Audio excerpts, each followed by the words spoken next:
أعوذ بالله من الشيطان الرجيم. بسم الله الرحمن الرحيم. وما جعل الله لرجل من قلبين في جوفه وما جعل أزواجكم اللائي. الآية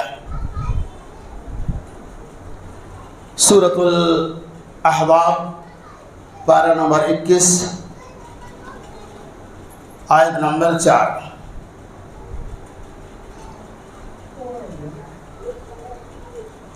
ہر قسم کی حمد و تعریف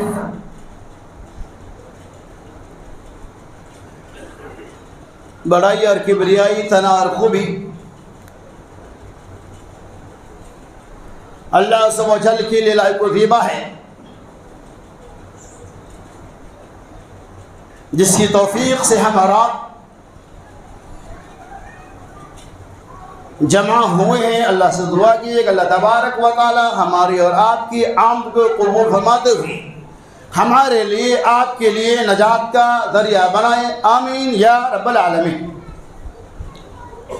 میرے دوستو، بزرگوں، عزیز ساتھیوں،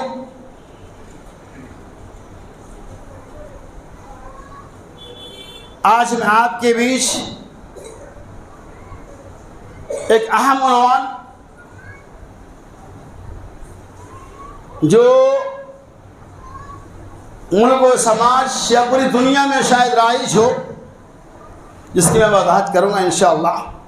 منہ پالک بیٹے کا حکم. کیا انسان کے سینے میں 2 دل ہو سکتے ہیں؟ اور زہار کا شرعی حکم کیا ہے؟ 3 باتوں کی وضاحت کی جائیں گے. نمبر 1 زہار کا حکم. نمبر 2 کیا سینے میں 2 دل ہو سکتے ہیں. نمبر 3 منہ پالک بیٹے کا کیا حکم ہے. اللہ سے دعا کیجیے اللہ تبارک و تعالی ہمیں اور آپ کو سننے و سنانے سے زیادہ ہم نے کثیر کے توفیق رفیع فرمائے. برادران اسلام، اللہ تبارک و تعالی نے انسانی زندگی کے لیے قرآن مقدس کے اندر جو بھی احکامات کا نزول کیے ہیں اور آقا مدنی محمد رسول اللہ صلی اللہ علیہ وسلم نے جو بھی ان کی تفسیر بیان کی ہے، جن باتوں کو بھی وضاحت بیان کی ہے، وہ بڑا معنی خیز اور درخیز ہے. اس کے اندر امت کے لیے فائدہ ہی فائدہ ہے. یہ اور بات ہے کہ بظاہر کبھی ایسا لگتا ہے کہ اس کام کے کرنے کی وجہ سے ہمارا شاید نقصان ہو، لیکن نقصان نہیں ہو سکتا ہے. میرے دوستوں، بزرگوں، عزیز ساتھیوں، عام طور پہ معاشرے کے اندر آپ دیکھتے ہوں گے کہ بہت سارے لوگ ایسے ہیں جسے اللہ تعالیٰ نے اولاد کی نعمت سے محروم کیا. وہ کسی بھی بچے کو گود لینا، اسے عام زبان میں کہتے ہیں، گود لے لیتے ہیں، اسے پالتے اور پوستے ہیں. یہ طریقہ صحابہ کرام کے اندر بھی موجود تھا، اور یہ طریقہ زمانہ جاہلیت کے اندر موجود تھا، یا یوں کہہ لیجیے کہ جب سے دنیا بنی ہے تب سے یہ سسٹم ہے کہ جسے اللہ تعالیٰ اولاد کی نعمت سے محروم کرتا ہے، وہ کسی کو بسا اوقات اپنا اولاد بنا لیتا ہے. تو اس اولاد بنانے کی شریعت میں کیا حکم ہے، اس کے طریقے کیا ہے، انشاءاللہ میں اس کی وضاحت کروں گا. اللہ عز و جل نے ارشاد فرمایا وَمَا جَعَلَ اللَّهُ لِرَجُلٍ مِّن قَلْبَيْنِ فِي جَوْفِهِ. اللہ تبارک و تعالی نے کسی انسان کے سینے میں 2 دل نہیں بنائے. وَمَا جَعَلَ لَكُمْ وَمَا جَعَلَ أَزْوَاجَكُمُ اللَّائِي تُظَاهِرُنَّ أُمَّهَاتِكُمْ. اور زہار کی وجہ سے تمہاری بیوی تمہارے مائیں نہیں ہو سکتی. وَمَا جَعَلَ أَزْوَاجَكُمُ اللَّائِي تُظَاهِرُنَّ. تم زہار کی وجہ سے جسے مائیں سمجھتے ہو وہ تمہاری مائیں نہیں ہیں. وَمَا جَعَلَ أَدْعِيَاءَكُمْ أَبْنَاءَكُمْ. اور جسے تم پالک بیٹے بنا لیتے ہو تمہارا بیٹا نہیں ہے. اور یہ باتیں جو اللہ تبارک و تعالیٰ کا قول ہے، جو باتیں اللہ کی ہے، وَهُوَ يَهْدِي السَّبِيلَ، اس کے اندر سیدھے راستے کے رہنمائی۔ اس کے بعد آگے اللہ تبارک و تعالیٰ نے فرمایا اگر تم میں سے کوئی آدمی اس جرم کا انتقام کرتا ہے، یعنی کسی بھی لڑکے کو یا لڑکی کو اپنا بیٹا بنا لیتا ہے، حقیقی معنی میں اس کا بیٹا نہیں ہو سکتا، اللہ تبارک و تعالیٰ نے اس کی وضاحت فرما دیا اور کہا ادعوہم لآبائہم هو اقسط عند اللہ، اور ان کے لڑکے کو ان کے طرف منسوب کر کے پکارو، یا اللہ تبارک و تعالیٰ کے پاس انصاف کا تقاضا فَإِن لَمْ تَعْلَمُوا آبَاءَكُمْ فَإِخْوَانُكُمْ فِي الدِّينِ، اگر تم ان کے آباء و اجداد کو نہیں جانتے ہو کہ ان کا باپ کون ہے، وہ تمہارا دینی بھائی وَمَوَالِيكُمْ، اور وہ تمہارا دوست ہے، اس میں لَيْسَ عَلَيْكُمْ الْحَرَجْ، اس میں تمہارے اوپر کوئی حرج نہیں، فِيمَا أَخْطَأْكُمْ بِهِ، جس میں تم سے اگر غلطیاں بھی ہو گئی ہوگی، وَلَكِنَّ، لیکن اگر تم جان بوجھ کر غلطی کرتے ہو تو وَكَانَ اللَّهُ غَفُورًا رَحِيمًا، اللہ تبارک و تعالی معاف کرنے والا اور نہایت رحم کرنے والا۔ اب اس آیت پاک کی تفصیل دیکھیے آپ کہ اللہ عز و جل نے اعلان کر دیا کہ وَمَا جَعَلَ اللَّهُ لِرَجُلٍ مِّن قَلْبَيْنِ، کسی انسان کے سینے میں دو دل نہیں ہے۔ اب یہاں دو دل سے کیا مراد ہے؟ پہلا تفسیر سنیں، دو دل کا مطلب کیا ہوتا ہے؟ یعنی کسی کے سینے میں دو دل۔ محمد رسول اللہ سرکاری حبیب صلی اللہ علیہ وسلم کے بارے میں منافقین نے اور مشرکین مکہ نے، یا یوں کہہ لیجئے اسلام کے علاوہ تمام لوگوں نے یہ دعویٰ کیا تھا کہ محمد رسول اللہ صلی اللہ علیہ وسلم کے سینے میں دو دل ہیں۔ کیا فرمایا؟ آپ کے سینے میں دو دل ہے، ایک دل سے عام مسلمانوں کی طرف مائل ہوتے ہیں، مسلمانوں کی خبر گیری لیتے ہیں، مسلمانوں کو دیکھ ریکھ کرتے ہیں، اور دوسرے دل سے کافروں مشرکین کو دیکھتے ہیں۔ یہ عقیدہ بات قرآن نے کہہ دیا وَمَا جَعَلَ اللَّهُ لِرَجُلٍ مِّن قَلْبَيْنِ فِي جَوْفِهِ، ایک سینے کے اندر دو دل نہیں ہو سکتا۔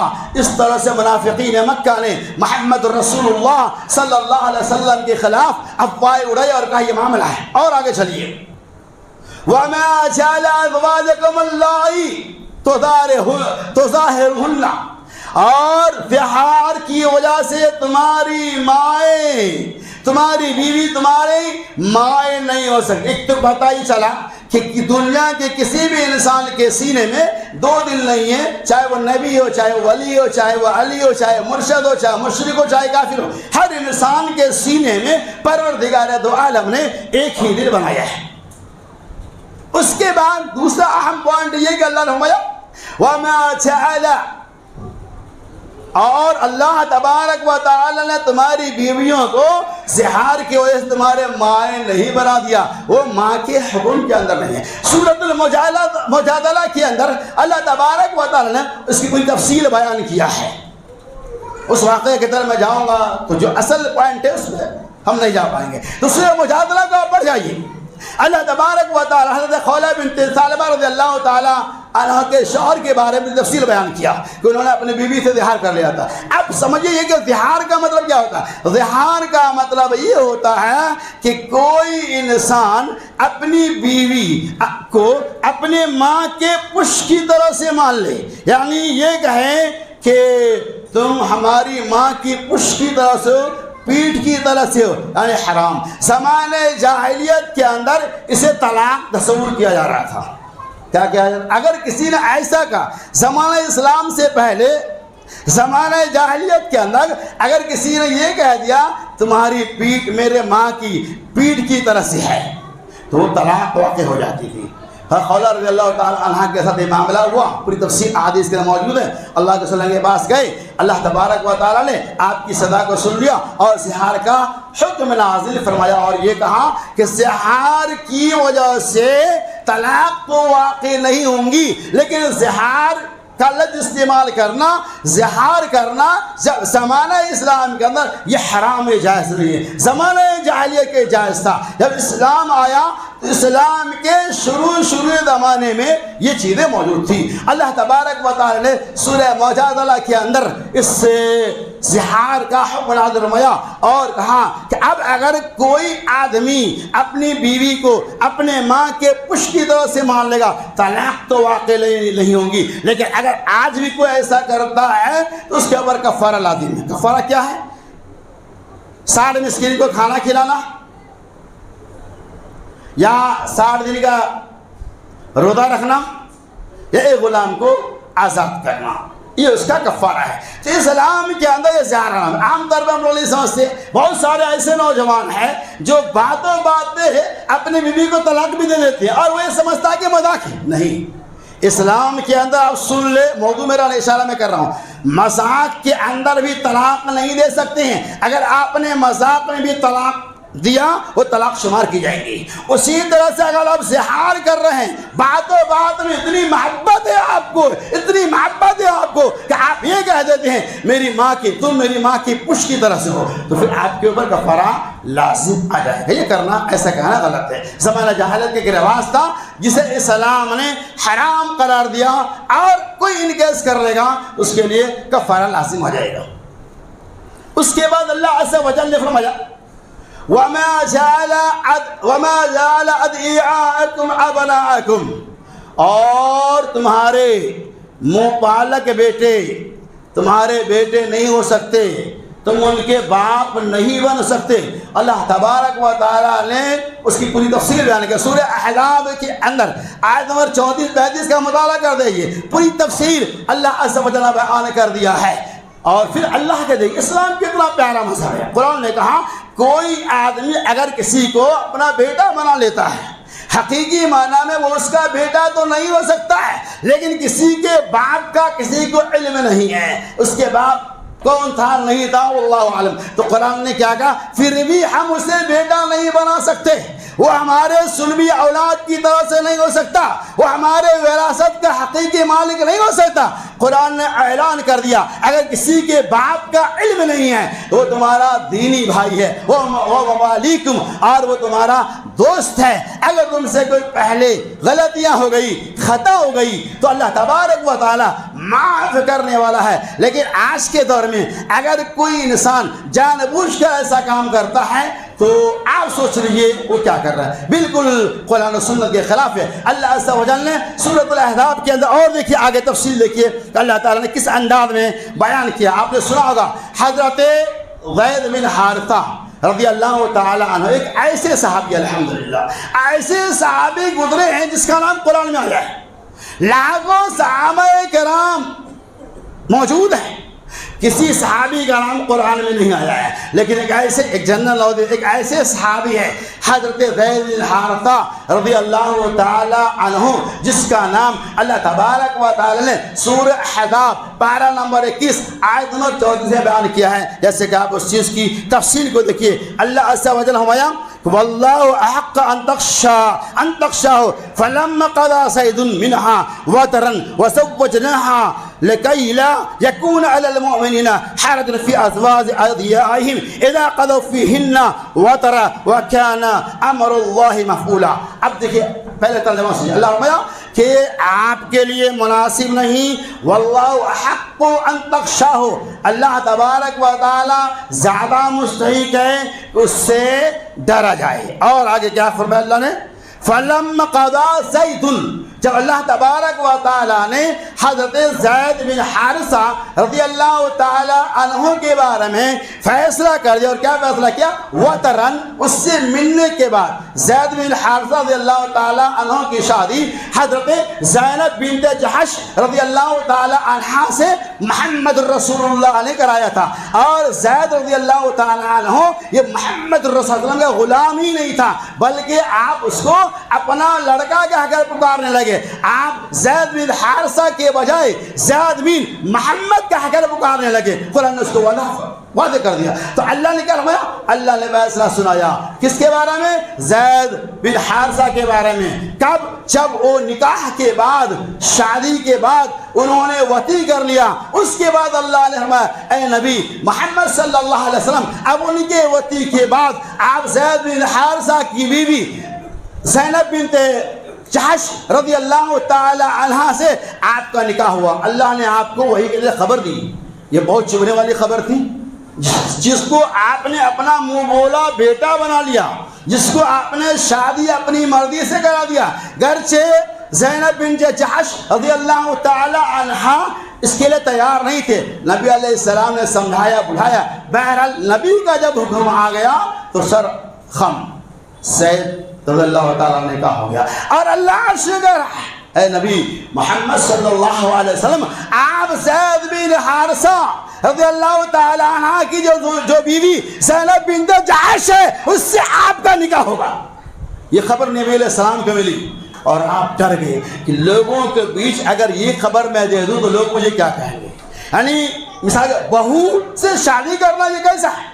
نبی علیہ السلام کو جب یہ خبر ملی تو آپ ڈر رہے تھے کہ لوگوں کے بیچ میں اس بات کو کیسے پہنچاؤں کہ جسے میں نے اپنا بیٹا بنا لیا اور میں نے شادی کرا دیا، اسی کی بیوی سے عرش والا مجھے نکاح کا حکم دے رہا ہے. عجیب و غریب معاملہ تھا. نبی علیہ السلام کے اندر ہے، امام بخاری نے تفسیر بیان کیا ہے. لیکن اللہ نے فرمایا کہ اللہ تعالیٰ زیادہ اس بات کا حقدار ہے کہ آپ اللہ سے ڈرے. اے نبی محمد صلی اللہ علیہ وسلم، آپ اس کے وطی کے بعد یعنی دونوں میاں بیوی کے ملنے کے بعد ایک عرصہ ہوا، دونوں میں کسی بات سے انمل ہو گئی، طلاق کی نوبت آ گئی. اللہ رب العالمین نے تو عرش اشارہ کر ہی دیا تھا کہ آپ کا نکاح، آپ کی شادی حضرت زینب بنت جحش ہوں گی، جو ظاہری اعتبار سے آپ کی بہو کہلاتی ہے. کیا کوئی بہو سے شادی کرے گا؟ نہیں کرے گا. کیا معاملہ ہوا دیکھیں، طلاق ہو گئی. نبی علیہ السلام اب کیا فیصلہ لے؟ عرش والے کا فیصلہ آ چکا ہے. عوامی سطح پہ بھی کبھی کبھی کچھ ایسے مسائل آتے ہیں، سوچنا پڑتا ہے. نبی علیہ السلام سوچنے میں مجبور ہو گئے اب کیا ہوگا. اللہ تبارک و تعالیٰ نے معلوم آپ کو، اللہ اکبر کتنا بڑا مقام ہے، حضرت زینب بنت جحش رضی اللہ تعالی عنہا کا نکاح عرش میں بڑھایا.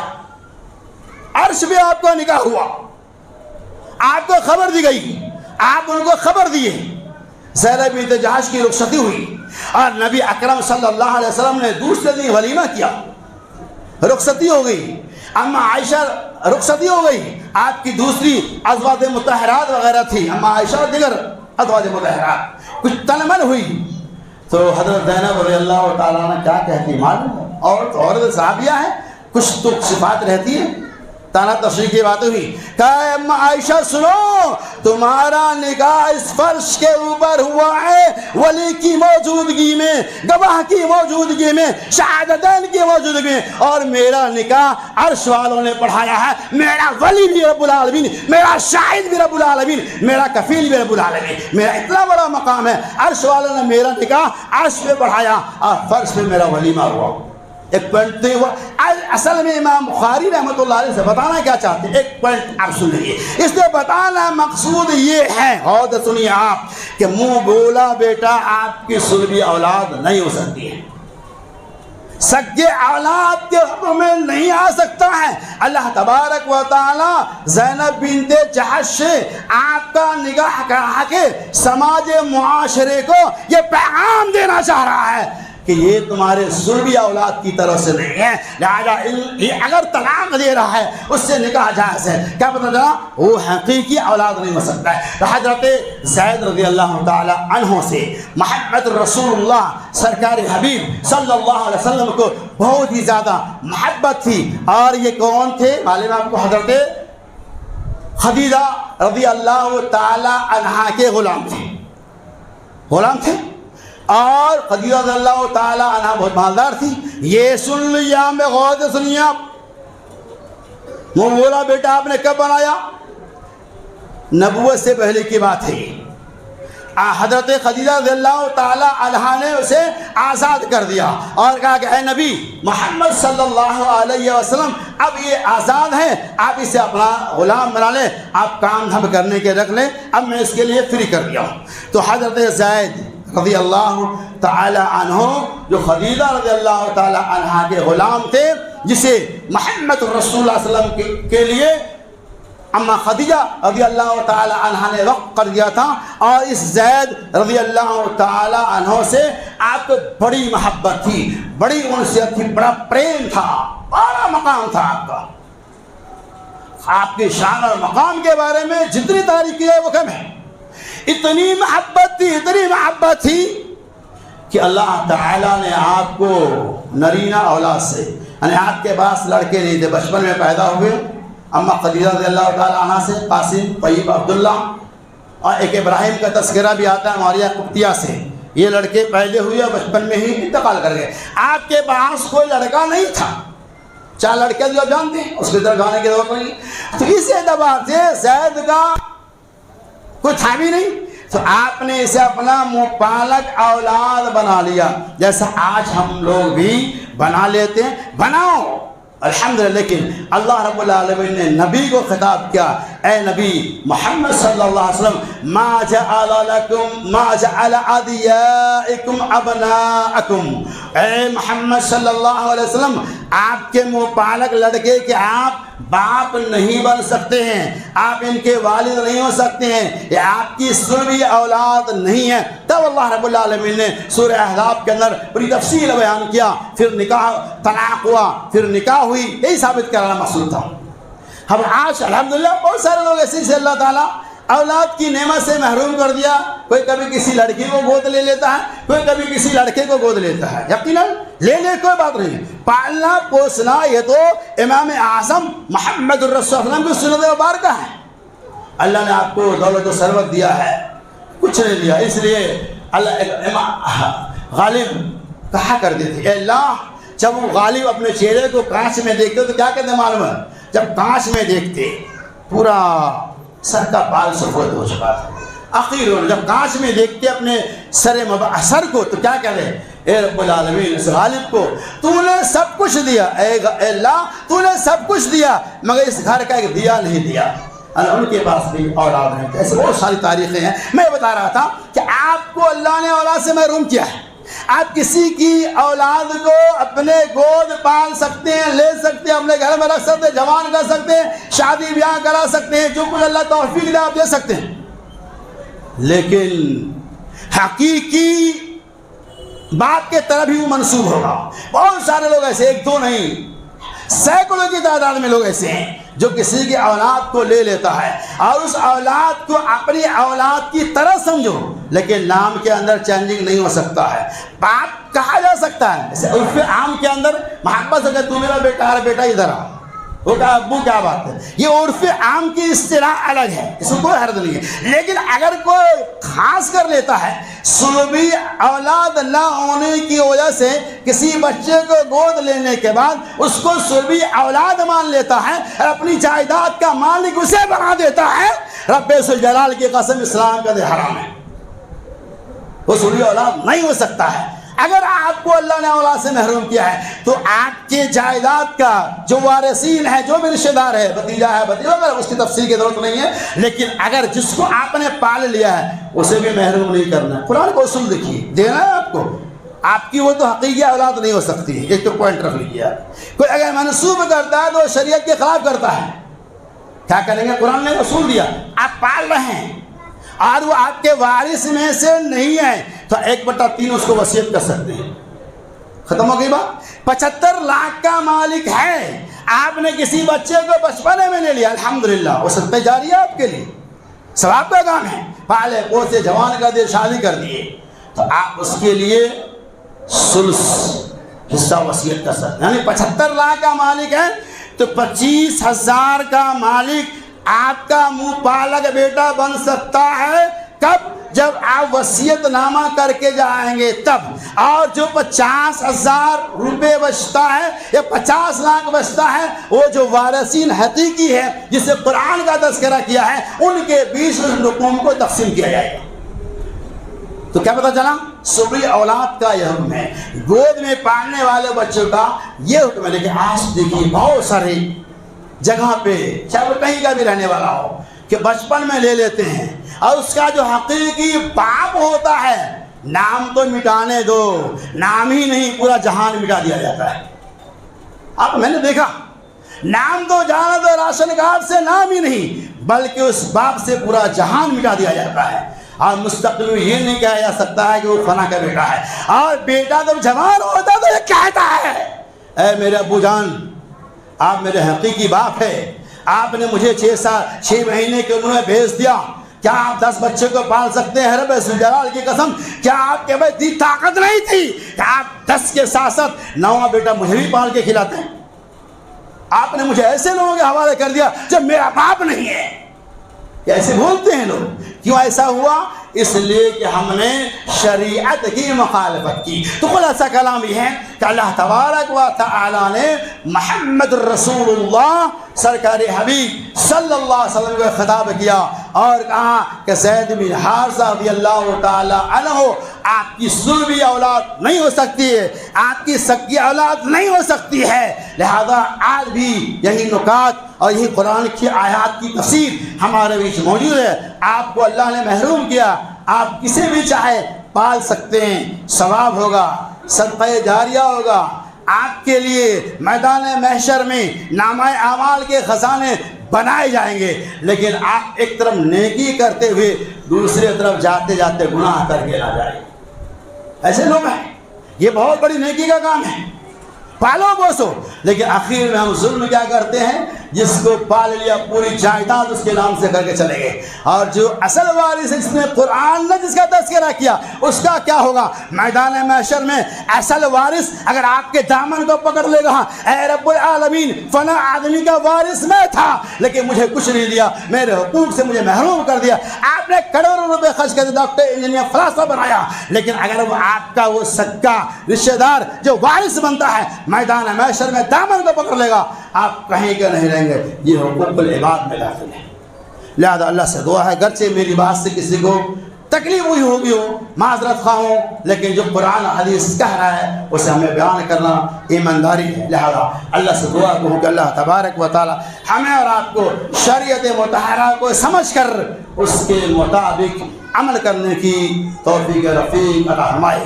اے اللہ ہمارے جو بھائی بے دین ہے اسے دیندار بنا دے۔ اے اللہ ہمارے جو بھائی اول و اولاد کی نعمت سے محروم ہے، اے اللہ انہیں تو نیک اور صالح اولاد عطا فرما دے۔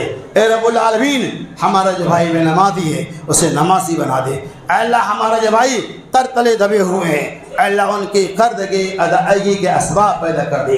اے رب العالمین جب تک دنیا میں زندہ رہنا چاہتے اسلام میں زندہ رکھ، جب بھی ہمارا خاتمہ ہو خاتمہ بالخیر ہو، آمین۔ وآخر دعوانا ان الحمد للہ رب العالمین۔